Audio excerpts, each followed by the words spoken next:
Shalom, Yashala, Shalom. First and foremost, I want to give all praise, honor, and glory to the Most High Yahweh. I do so in the name of His only begotten Son, Yahweh Shai. Double honors to the apostles and the elders of Yasharallah. Kol Holoyim La Yahweh, Bahashem Yahweh Shai, Bahashem Harakakodash, for blessing our elders with the spirit of truth so that we may know. Shout out to the Akim and the Akwaf that's keeping the faith in the work. Y'all keep at it. This your brother Abaya coming at you with more precepts. It's the book of Exodus chapter 12 and verse 7. It says, "And they shall take of the blood and strike it on the two side posts and on the upper door posts of the houses wherein they shall eat it." Right, speaking about the Passover, right, which is what we're in right now. We're in the Passover. And in eating the Passover, you have to make sure that your mind is right. Right? Make sure you got your mind right before you even partake of this thing because of the severity of it. If you're reading the origin of what the Passover was all about, matter of fact, we about to do that. All right. We go to verse 11. It says, "And thus shall ye eat it with your loins girded, your shoes on your feet, and your staff in your hand, and ye shall eat it in haste. It is Yahweh's Passover." Right? "For I will pass through the land of Egypt this night, and will smite all the firstborn in the land of Egypt, both man and beast, and against all the gods of Egypt I will execute judgment. I am Yahweh. And the blood shall be to you for a token upon the houses where you are. And when I see the blood, I will pass over you, and the plague shall not be upon you to destroy you when I smite the land of Egypt." Right? This is for the day of the Passover is in remembrance of Yahweh actually passing over on Yasharallah during a time where judgment was being given unto Egypt. Right? And later on, Yahweh Shai came and defined the Passover, right? The wine being the blood that's on the doorpost, right? And even on that wine representing the blood, right? That you take in remembrance of Yahweh Shai, and that wine or that blood supposed to go upon that door, right? Let me go to the book of Revelation.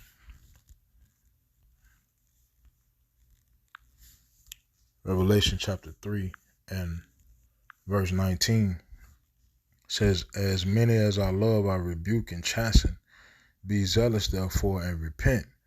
Right? Your mindset is supposed to be in a repentant state. It's supposed to be begging Yahweh for forgiveness, begging Yahweh for salvation, begging for Yahweh to not destroy you and not lump you in that 2/3 clay, but, keep you on the righteous path, Verse 20, it says, "Behold, I stand at the door and knock. If any man hear my voice and open the door, I will come in to him and will sup with him, and he with me."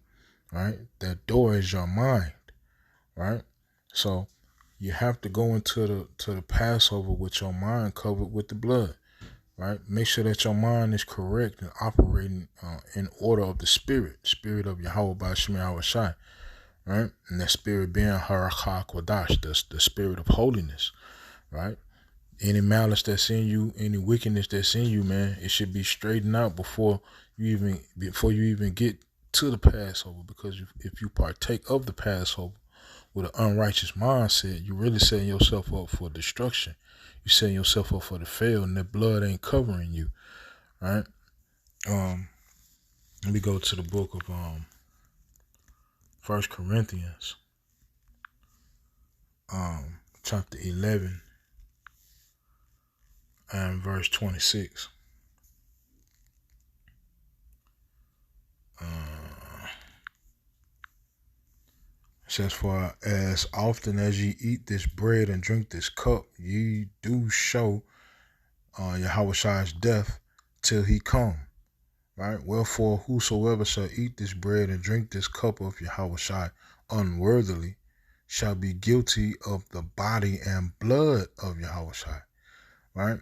But let a man examine himself, and so let him eat of that bread and drink of that cup. For he that eateth and drinketh unworthily eateth and drinketh damnation to himself, not discerning Yahweh's body. Right?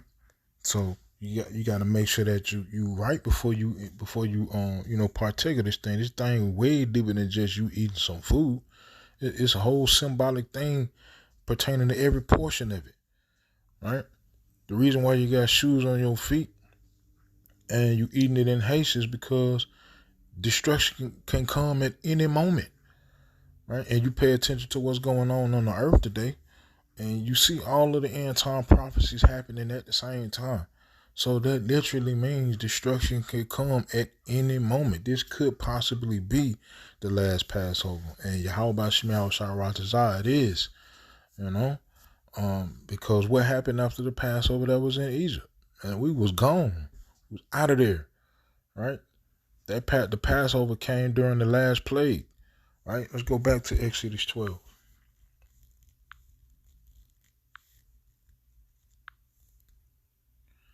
All right, and let's go to let me see, verse 12.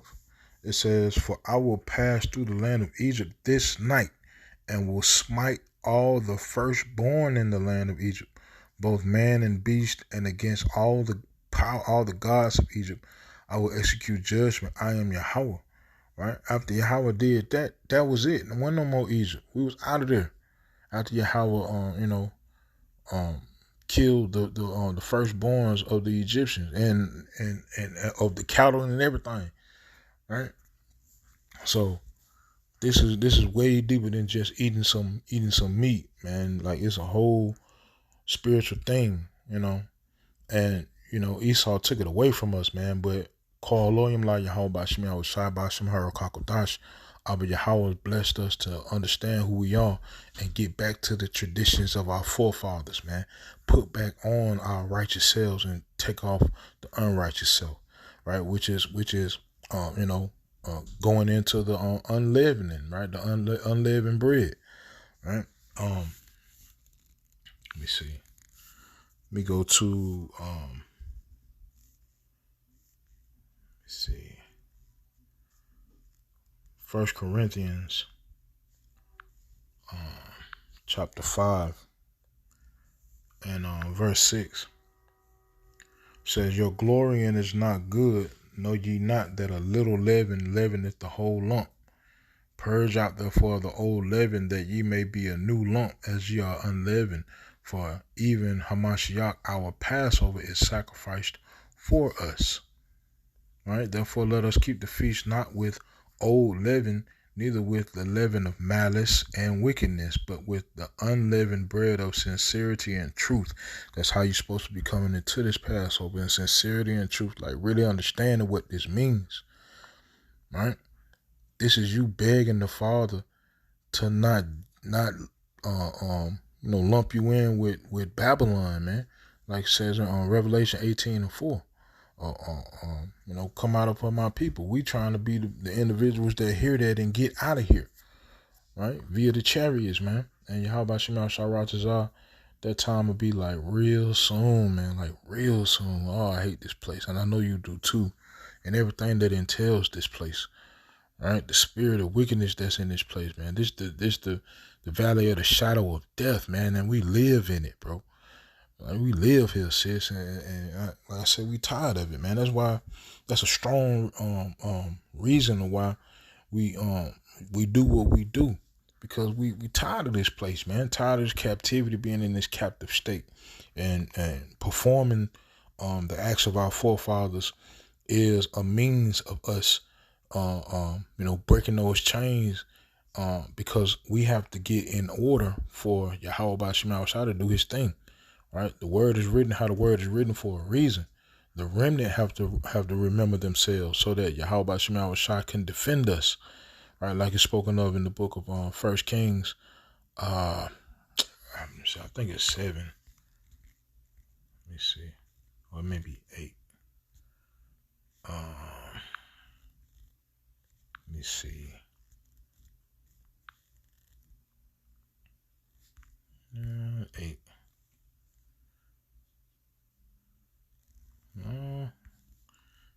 it 7? Let me see. Oh.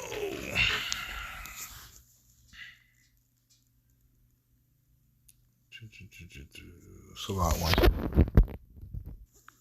Alright, so this is the book of 1 Kings chapter 8 and verse 47. It says, Yet, if they shall bethink themselves in the land whither they were carried captives, and repent and make supplication unto thee in the land of them that carried them captives. This is a form of us making supplication unto the Lord. This is a form of us begging the Lord for mercy, right? So that we don't partake of the judgment of this place. Right? It says, saying, we have sinned and have done perversely, we have committed wickedness, and so return unto thee with all their heart and with all their soul in the land of their enemies, which led them away captive. This is also a portion or a part of us returning unto Yahweh with all our heart and with all our soul, right? Because Yahweh said we're supposed to keep the Passover as an ordinance forever, right? And we're going to have a new Passover when we get into the kingdom, because no more will it be said. Matter of fact, let me see.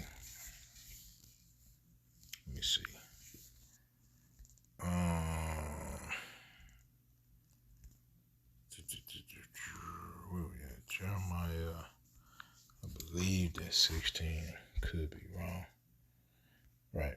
Jeremiah chapter 16 and verse 14. Therefore, behold, the days come, saith Yahweh, that it shall no more be said, Yahweh liveth, that brought up the children of Israel out of the land of Egypt. But Yahweh liveth, that brought up the children of Israel from the land of the north, and from all the lands whither he had driven them, and I will bring them again into their land that I gave unto their fathers. Right? So it's not saying we won't reverence, the original Passover, but we're going to also, reverence the Passover to come, where the Most High takes us out of the land of the north, right, which is the daughter of Babylon, right, which is North America, right. I'm going to go back to 1 Kings